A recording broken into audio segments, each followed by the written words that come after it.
এবার ব্যারিস্টার রুমিন ফারহানা বললেন, যারা এখনো শুদ্ধ করে ইংরেজি বলতে পারে না, দেখে দেখে বলতে হয়, তারা আবার বাংলাদেশের বিরোধী দল হয়। এদের জায়গা সংসদে নয়, এরা সংসদের নিয়মও জানে না।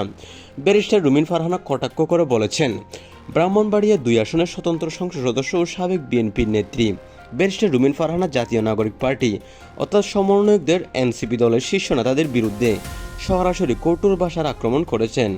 সাম্প্রতিক এক বক্তব্যে তিনি বলেছেন, যারা এখনো শুদ্ধ করে ইংরেজি বলতে পারে না, তারা আবার বাংলাদেশের বিরোধী দল হয়ে গেছে। এদের জায়গা সংসদে নয়, এরা সংসদের নিয়মকানুনও জানে না। রুমিন ফারহানা আরও বলেন, এনসিপি সমন্বয়করা সংসদে এসে ইংরেজি উচ্চারণে ভুল করে বাক্য গঠনে হুঁচটকায়, সংসদীয় প্রক্রিয়া ও শিষ্টাচার বুঝে না।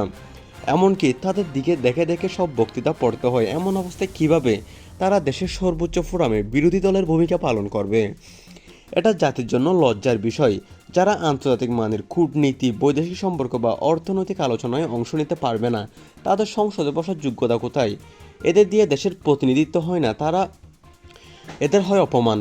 তার এই মন্তব্য রাজনৈতিক মহলে ব্যাপক তোলপাড় সৃষ্টি করেছে। যিনি নিজেই ব্যারিস্টারি এবং আইনি শিক্ষায় উচ্চশিক্ষিত, তার পক্ষ থেকে এনসিপি নেতৃত্বের ভাষাগত যোগ্যতাগত অক্ষমতা নিয়ে এমন সরাসরি আক্রমণ অনেকের কাছে অপ্রত্যাশিত ছিল।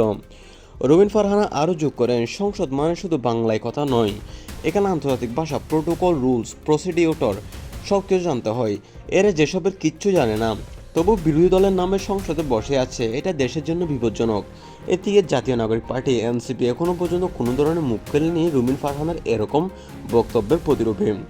বিএনপি সরকার আমলের সংসদীয় বিতর্ক, বিরোধী দলের ভূমিকা এবং এনসিপি বিএনপি দ্বন্দ্বের মধ্যে এমন একজন প্রভাবশালী সংসদের সদস্যের কঠোর মন্তব্য কতটা প্রভাব ফেলবে তা সময় বলে দিবে।